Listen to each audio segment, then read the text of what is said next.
Hi and Assalamualaikum. Today I'm going to explain about the background of National Economic Recovery Plan 2020.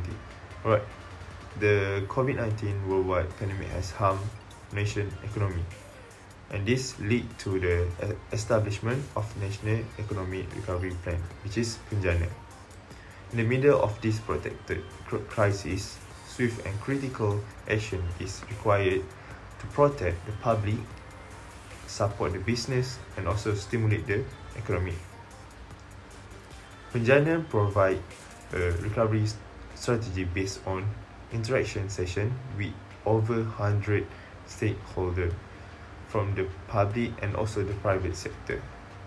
A total of 4 initiatives worth more than 35 billion ringgit have been designed to meet 4 primary objectives. Alright, the first objective is ensuring the sustainability of our public finance for a long-term recovery. The second objective is pathway to work 2021 until 2025, driven in intensive activations, reskilling and upskilling opportunities are helping people to get back into the workforce. The third objective is using targeted policy and assistance to rebuild sustainability businesses and increase their productivity and also flexibility. The last one is a balanced and inclusive recovery through smart infrastructure investment, long-term growth reinforcement, balanced religion development, and rising living standard. The first program under National Economic Recovery Plan 2020 is under the Prime Minister's direction. The government is devoted to assisting their citizens who are in need, particularly during the outbreak of COVID-19 in Malaysia.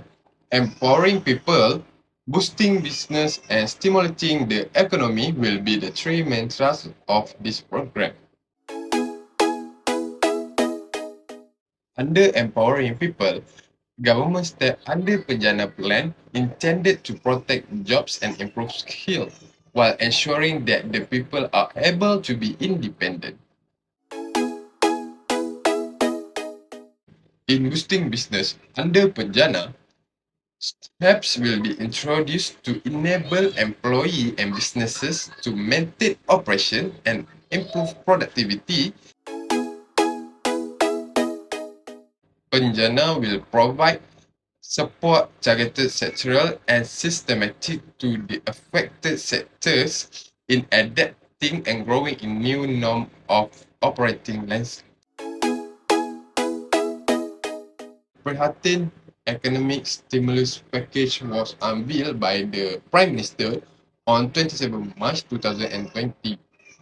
The Prihatin package will provide immediate assistance to lessen the burden on all, especially to those who are affected during the outbreak of COVID-19 in Malaysia. Among the target group for this initiative are B40, M40, local workers in various fields, and micro traders in various fields. Pemula is an initiative under 2022 budget by the Ministry of Finance. The broad objectives are to ease the burden on user expenses, increase the adoption of cashless transactions, and support brick and mortar businesses in their recovery. Approximately 2 million Malaysians stand to benefit from Pemula, where the government provide RM150 ringgit of e-wallet credit. Alright, next for the problem causes. The problem causes due to the COVID-19. PENJANA helped to kickstart the economy recovery in the pandemic crisis. The impact of COVID-19 on Malaysia's economy can be seen via high decrease in Malaysian ringgit against the USD. The COVID-19 pandemic has seriously impacted the Malaysian economy. The pandemic also badly affected several key sectors, including the entertainment, hospitality, and also tourism. many businesses had to cope with the social distancing and lockdown restriction, which is affected their operation and revenue. The other cost to the implementation of National Economic Recovery Plan 2020 is to combat unemployment issue during the outbreak of COVID-19 in Malaysia. There are many Malaysians affected due to the outbreak, as there are many sectors had to be closed immediately to break the chains of COVID-19 in Malaysia. Assalamualaikum and hi. My name is Muhammad Najwan Afiq bin Mazlan. Now, who is the stakeholder or shareholder for the National Economic Recovery Plan Penjana? The first government agency involved in this policy is the Economic Planning Unit, EPU, under the Prime Minister Department. This unit played a role by reassessing the 12th Malaysian Plan and also reorganise the economy under the 12th Malaysian Plan.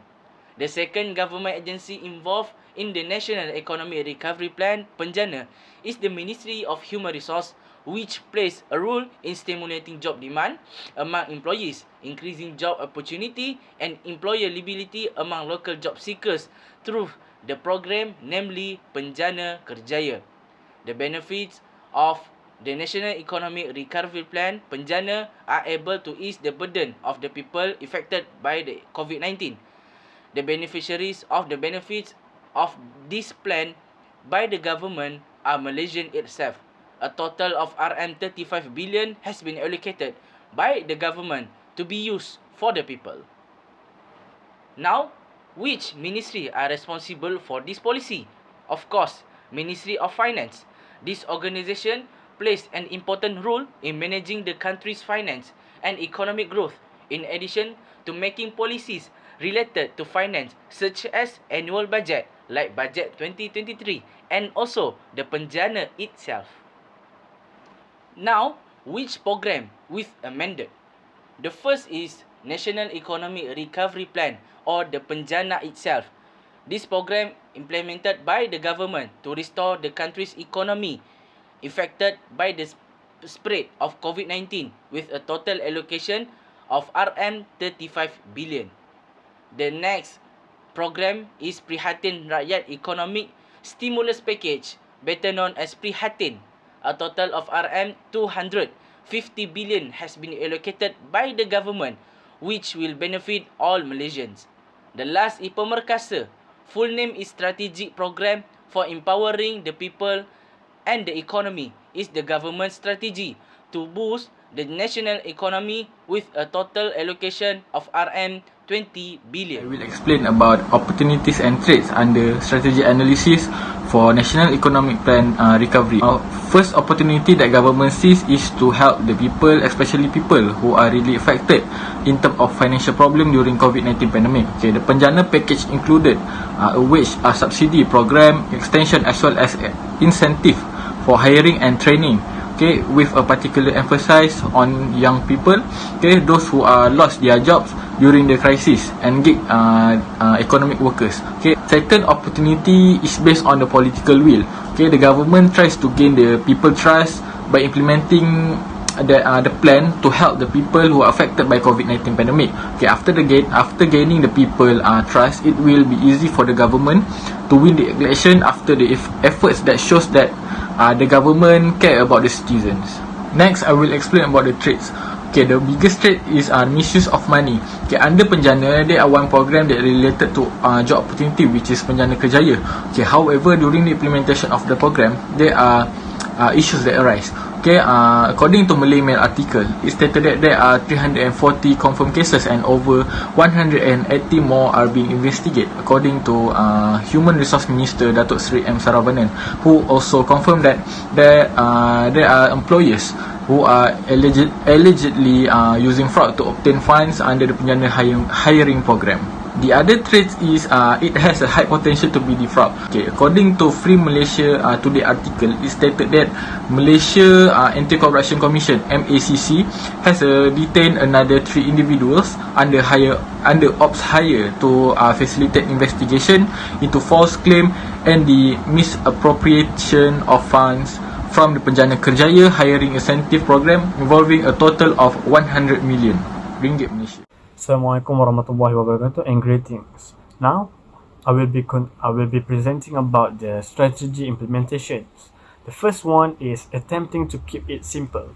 This is because the program covers several high priority categories that require assistance to boost the economy sector. As a result of their inability to comprehend the government's proposed solution, such issue will be challenging for policy receiver or general public. For instance, the three core of this program has been established to make it simpler for residents to comprehend the type of the aids that they will receive or apply for. But the scope of breakdown for these three core are too broad, making it difficult for individuals to determine whether the aid is appropriate for them or not. Now, we'll be moving on to the next point, which is delay in implementing the policy. It's because the government needs to figure out how much money will they spend on this program. It is also tied to time and place because many business and industry are still not ready to launch because they are under quarantine and curfew restrictions mean to stem the spread of COVID-19. This came in the e-commerce as a solution to regenerate the economy during COVID-19, but merchants are still not expert to do it. For instance, the Shop Malaysia online campaign used e-voucher, which also supported by the government and the e-commerce platform to promote purchases through the site.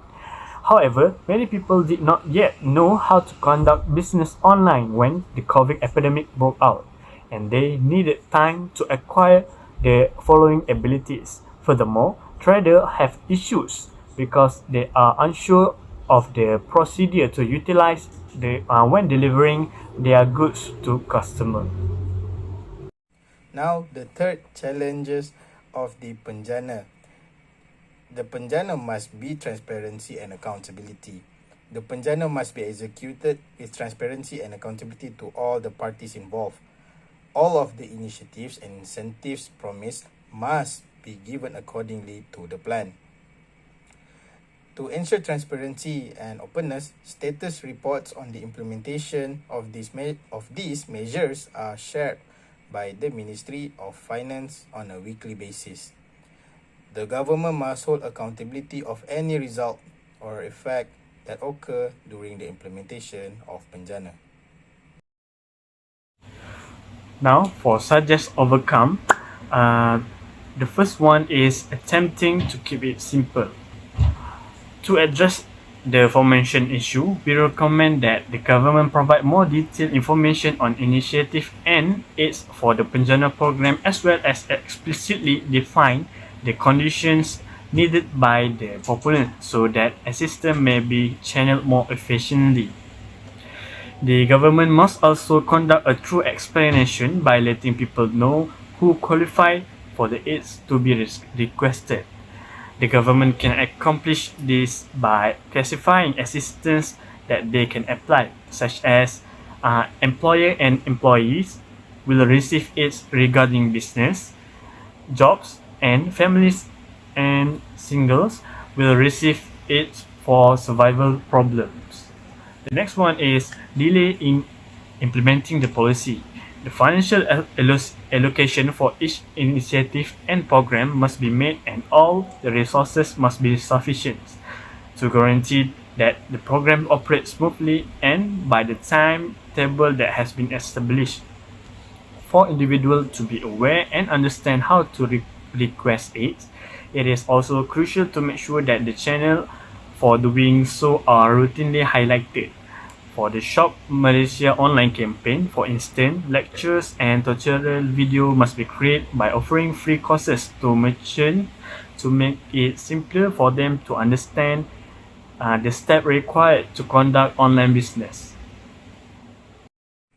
Now, we move to the third recommendation of the Penjana, that is the government must establish an organization of Penjana. They must establish an organization on the transparency of the Penjana. This recommendation is to avoid the false claims of the incentives given by the government and how to give it according to plan. As of what happened, some minister and leaders of politic parties have been investigated due to false claim of Penjana Kerjaya. Hi and Assalamualaikum. My name is Zainal Qayyum bin Rahim. So, today I will be explaining on the National Economic Recovery Plan strengths and weaknesses. One of the strengths that can be seen in National Economic Recovery Plan is that it was a plan that are conducted with a proper analysis of the situation. According to Professor Emeritus Dr. Barjoya Bardai, the initiative made by the government was timely accurate because the government focuses on giving a startup for the people and the business owner to regenerate their life financially. Penjana can be seen to give impact to the people when the people of Malaysia shift from using cash into the e-wallet or cashless state. As stated in the National Economic Recovery Plan, is meant to help the citizens of Malaysia facing the COVID-19, which is the main issue of the time being. Hence, Penjana or National Economic Recovery Plan is a timely initiative made by the government of Malaysia. In the other hand, one of the weaknesses that we can extract from the National Economic Recovery Plan is that Penjana cannot stimulate the nature of working industries that requires human contact. As good as how National Economic Recovery Plan can be, there is still a slight weaknesses that can be analysed. The aim of NERP is to ensure and help citizens and business owners that is affected by COVID-19, but there is still some area of industry that is not covered by NERP. As an example, some of the small enterprises have been seen shutting down, such as small gym and masseuse, which cannot continue their business because people are scared to have a close contact meeting, and also lengthy lockdown made by the government affected their income, which is based on service to the people. Thank you. In conclusion, the NERP 2020 or Penjana was implemented to help our economy after the COVID-19 pandemic and helping Malaysians, especially unemployed Malaysians, workers and employers of small and medium-sized enterprises, vulnerable communities like those who have special needs, as well as industries that were severely affected by the outbreak and the MCO.